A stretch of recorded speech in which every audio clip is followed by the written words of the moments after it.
Shri Ram Jai Jai Ram, Shri Ram Jai Jai Ram, Shri Ram Jai Jai Ram, Shri Ram Jai Jai Ram, Shri Ram Jai Jai Ram, Shri Ram Jai Jai Ram, Shri Ram Jai Jai Ram, Shri Ram Jai Jai Ram, Shri Ram Jai Jai Ram, Shri Ram Jai Jai Ram,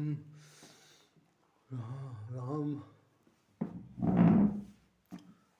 हम आएंगे आएंगे आएंगे राम आएंगे आएंगे आएंगे।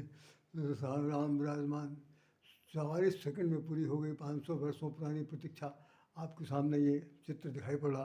अयोध्या में आसमान से फूलों की बारिश के बीच भव्य मंदिर के गर्भगृह में स्थापित हुए रामलीला। दिव्य स्वरूप में दिखे भगवान अनुष्ठान में पीएम मुख्य यजमान रहे और इस प्रकार रामलीला की स्थापना आज या आज से देश भर में मनाया गया दीपोत्सव इत्यादि का चित्रण आपके सामने प्रस्तुत है।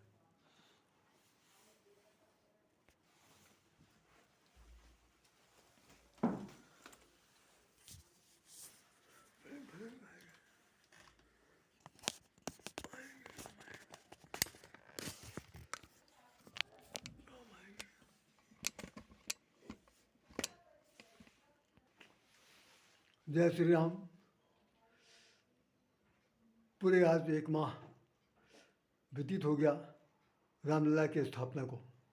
रामलीला के प्राण प्रतिष्ठा की स्थापना हुए आज 1 माह बीत गया। आज दूसरे माह में भगवान प्रवेश कर रहे हैं और उनके बारे में विभिन्न प्रकार की जितनी भी उपलब्धियाँ थीं 1 माह के अंदर लोगों ने अपने अपने मन भावनाओं का पूरी तरह से वर्णन किया। मैं एक अगंचन प्राणी बार बार ये सोचता रहा कि मैं किसी तरह से अपनी बात को व्यक्त कर पाऊँ, लेकिन हमारे इस जो इंस्ट्रूमेंटल जो कहना जी सर्विस है इसने मुझे बहुत हतोत्साहित किया और होने नहीं दिया। मैं दिखा रहा हूँ आपको कि पहले दिन का जिस दिन रामलीला की स्थापना हो क्या दिन था और वहाँ में मैं कहना चाहिए प्रधानमंत्री राज्यपाल जी के उपस्थिति में भारतवर्ष के यशस्वी प्रधानमंत्री, तपस्वी प्रधानमंत्री और साथ साथ ये है कि ज्ञान गुणों के प्रधानमंत्री नरेंद्र मोदी जी ने भगवान राम की प्राण प्रतिष्ठा की स्थापना की। कोई ऐसा घर नहीं बचा जहाँ पर प्राण प्रतिष्ठा के संबंध में सब लोगों ने टीवी के माध्यम से न देखा हो, अपने घर में रामलीला की स्थापना न की हो। सब ने अपने अपने ढंग से मनाया और सबको ये लगा कि राम हमारे घर में आए हैं, राम हमारे घर में आए। एक गीत जो था, गीत तो कई थे गाए गए, उन गीतों को पूरे पूरे विश्व में मैं कह सकता हूँ देश देशांतर में गाया गया कि राम जी आएंगे, राम जी आएंगे, और एक बार ये कह दिया गया राम जी आ गए। अब राम जी आ गए हैं तो राम जी के आने के बाद हमें राम जी से क्या क्या काम लेना है, राम जी के प्रति हमें कैसे समर्पित होना है, रामलीला को अपने पास स्थापित करने के बाद हम उनसे क्या संदेश अब दुनिया को देंगे, क्योंकि अब 500 साल कम नहीं है। 500 साल में कितनी बार लोगों ने अपनी जीवन की प्राण की आहुतियाँ दी हैं। उसके बाद ये अवसर आया है और आज भी आतताई जो वर्ग है और कहना चाहिए जो अब राक्षसी प्रवृत्ति के लोग हैं, जो दुशासिक कृत करने वाले लोग हैं, आज भी ये कह रहे हैं कि हमारी सरकार यदि आ गई तो हम मंदिर को स्थापित कर देंगे। हम मंदिर को नहीं रखेंगे, हम जहाँ तक बन पड़ा हम अपना राज ले लेंगे। हमारी आज तक ये समझ में नहीं आया कि वो आए कहाँ से थे और राज उनका कहाँ से हो गया। यहाँ पर आकर के अतिक्रमण करने के बाद अपना राज घोषित करना, अपने राज के लिए वो हिंदुओं को काट देना, बकरी की तरह काट देना, बकरे की तरह काट देना, मिट्टी में मिला देना, और आज तक उनकी आंखों में खून उतरा हुआ है और हम उनके लिए एक प्रकार के कहना चाहिए दुश्मन हैं और वो कहते हैं कि हमारे जो है ये शत्रु हैं, हम इनके खिलाफ चलेंगे। तो मैं यही आज तो ज़्यादा कुछ नहीं वर्णन कर सकता।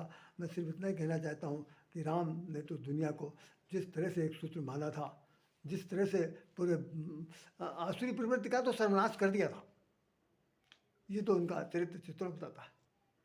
और इस धरती पर कोई बचा नहीं था रावण के वंश का एक आदमी जो बचा था, जो उनके साथ आके मिल गया था, जिसने कहा था, आपने सुंदरकांड में पढ़ा होगा, उसमें कहा, जिन पायन के पाद के नहीं भरत रहे मन लाए, से पद आज बिलोक हूँ इन नैनन से जाए।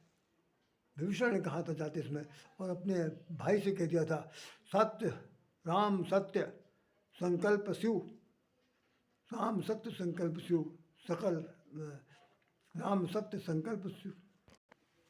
उसने कहा कि राम सत्य संकल्प प्रभु सभा काल बस तोर, सभा काल बस तोर, मैं रघुवीर शरण अब जाऊँ द्यों जन खोर। अब मैं तुमको ऐलानिया तौर पर खुल्लम खुल्ला ये कह कर जा रहा हूँ कि आज से तुम्हारी जो ये सभा दिखाई पड़ रही है, ये राक्षस कुल दिखाई पड़ रहा, ये काल के बस में हो गया, और राम संसार में सत्य है और हम उस सत्य की शरण में जा रहे हैं। सभा काल बस तोर, मैं रघुवीर शरण अब जाऊँ द्यों जन खोर। अब मैं जा रहा हूँ, तुम कभी ये न कहना कि मेरा भाई जो है वो दगा दे के चला गया। मैं तुमको बता के जा रहा हूँ। बहुत से लोग कहते हैं कि लंका भेदी घर का भेदी लंका था, बहुत से लोग कहते हैं, बहुत गलत वो मुहावरा उस वक्त बनाया गया। सच्चाई ये थी कि विभीषण ने रावण से लात खाने के बाद भी पूरी तरह से ये कह दिया था कि नहीं, अभी तो तुम पे तो सरिस भले में मारा, तुम पे तो सरिस भले में मारा, तुमने पिता के समान हो मेरे लिए, और मार भी दिया तो मुझे कोई आपत्ति नहीं, फिर तुम पे तो सरिस भले में मारा। राम भजन, ये इसमें लिखा हुआ है कि राम का भजन अगर तुम करोगे तो तुम्हारा उद्धार हो जाएगा। तो ये बात कहने वाला रावण के वंश का सिर्फ एक ही व्यक्ति बचा था, जिसको कि भगवान ने अपना ही विश्वासपात्र मान करके पूरे राज्य को जीतने के बाद लंका नगरी उसको दे दी थी। तो हम यह आपके सामने ज़्यादा तौर पर मैं भी बताऊंगा, ये अगर एपिसोड बन गया तो मैं आपसे सिर्फ इतना कहना चाहता हूँ कि मैं बताऊंगा कि राम की प्रतीक्षा करने के लिए जो भजन गाया गया उसके अंदर सिर्फ एक ही बात थी कि सबरी के गाना गाया कि सभी प्रतीक्षा कर रही है कि झोपड़ी के भाग जाग जाएंगे, राम आएंगे, झोपड़ी के हमारे झोपड़ी के भाग जाएंगे, राम आएंगे, आंगन में भाई रोली बनाइए, आंगन में दीपक जलाइए, घर घर आंगन में जले। यही एक बात है, सिर्फ सबरी का जो पवित्र उदाहरण दिया गया, यही बात बताई गई। हम लोगों ने अपने जीवन में जिस वक्त भजन कीर्तन हुआ उसके अंदर गाते थे कि सबरी सगुन करे घर भीतर, सबरी सगुन करे घर भीतर, अजुघर रामायण है नाम, सबरी सगुन करे घर भीतर, अजुघर रामायण है ना, अजुघर रामायण है ना, अजुघर रामायण है ना। ताक तूक सक सबरी रहिया बटोली आम, ताक तूक करके सबरी रहिया बटोली आम, यही रहिया से आई है श्री राम हो, सबरी घर गईले प्रेम माँ के भूखल भगवान हो, सबरी घर गईले। ये एक भजन गाते थे लोग, हमारे तमाम सारे साथी विराती थे उनके साथ, कि राम प्रेम के भूखे थे। और एक दिन क्या है, सबरी जीवन भर प्रयत्न करती है। हम इस पर बहुत कुछ कहना चाहते हैं, हम आपको आज इस एपिसोड में तो नहीं बताएंगे, लेकिन बताएंगे कि सबरी के अलावा इस सृष्टि पर भगवान के अवतरण के लिए और कितने लोगों ने प्रतीक्षा की थी, ये कहीं उदाहरण नहीं दिया गया। राम लला के प्राण प्रतिष्ठा की स्थापना हो गई, तमाम सारे गीत गाए गए, लेकिन रामायण की पन्ने पन्ने पलट के देख जाए, 7 कांडों के अंदर एक से एक ऐसे पात्र हैं जिनके नाम को बिल्कुल भुला दिया गया, कि उन सब लोगों ने भी प्रतीक्षा की थी राम के आने की, इसलिए भगवान को आना पड़ा। भगवान ने कहा था, जिन जिन लोगों से हमने कह दिया है पूर्व जन्म में हम उनसे मिलेंगे, हम उनके पास जाएंगे, इसलिए उन्होंने राज स्वीकार नहीं किया। अगर आप दोहा पढ़ा हो तो आपने पढ़ लिया, दोहे में लिखा था, जिस वक्त केकई से मिले तो केकई से उन्होंने कहा कि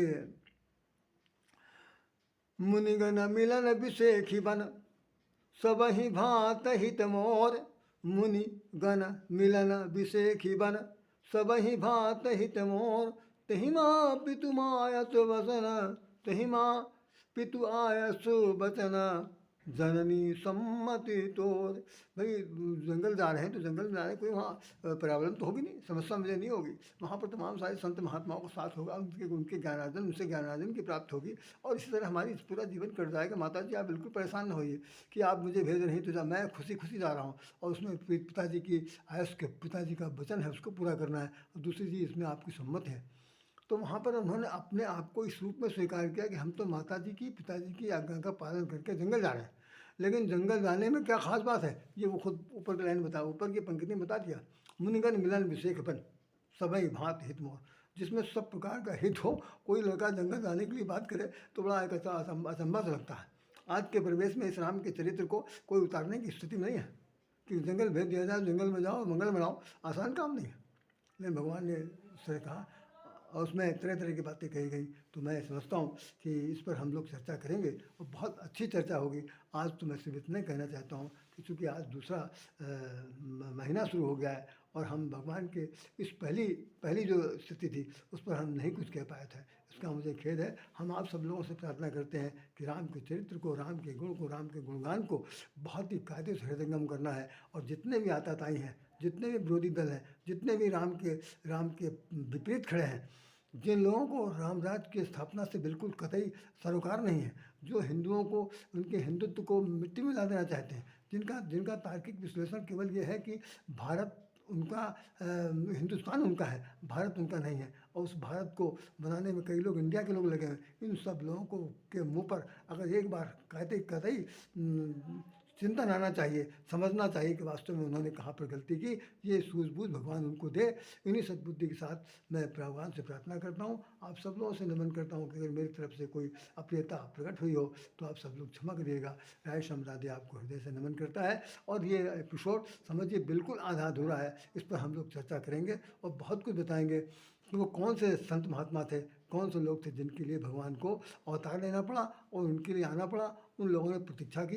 ये एक बहुत बड़ा सूत्र है, इस पर बहुत लंबा एपिसोड बनेगा। तब तक के लिए हम राय श्याम राधे आपसे हृदय से नमन करते हैं और शुभकामनाएं करते हैं कि मेरी इतने दिन की जो अंतराल था आप लोगों से न मिल पाने का, इसका जो हो कष्ट है, इस कष्ट को भले ही आपने महसूस किया हो या न किया हो, लेकिन मैंने ज़रूर किया कि मैं अपनी बात नहीं कह पाया। आप सब लोग हृदय से मुझे आशीर्वाद दीजिए, शुभकामनाएं दीजिए ताकि मैं अपनी बात को आगे रख सकूं और भगवान के इस कृतित्व को, उनके व्यक्तित्व को, उनके जीवन चरित्र को कितना उतारा जा सकता है, इस पर हम वर्णन करने के लिए सक्षम हों। यही मेरी आपसे प्रार्थना रहेगी। इन्हीं शब्दों के साथ पुनः राय श्याम राधे आपको हृदय से नमन करता है। जय श्री राम, जय श्री राम, जय राय श्याम। हरे राम राम राम, हरे हरे।